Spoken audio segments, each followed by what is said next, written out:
Hello and welcome back to our channel. Today I think we're doing the best ham sandwich ever made.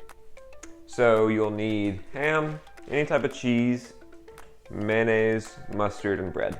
Okay, so I'm going to be making two sandwiches. So you want to put a thin layer of mayonnaise on every single sandwich.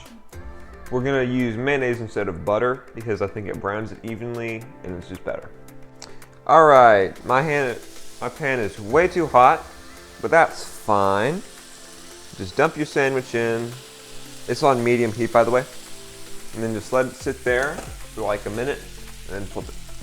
Okay, so here's my thought process. This is the checking bread. This is to check how the other one's doing. And then you put mustard on this bread because you won't lift it up at all during the entire cooking process. So what you do is you put your mayo or your mustard, I don't know what condiments are, and then you get your ham like that.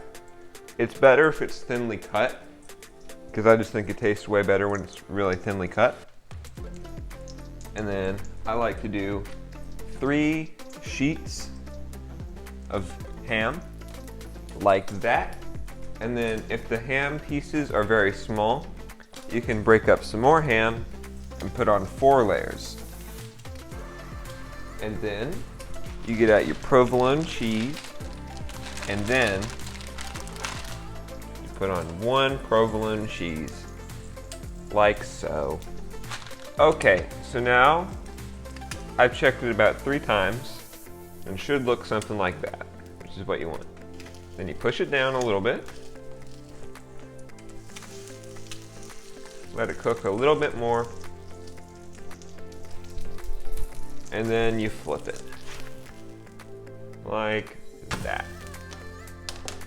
Alright, so that's one of the best sandwiches you can make in about 10 minutes. Got a great crust to it, great fillings. So yeah, make sure to like, subscribe, check out our other videos.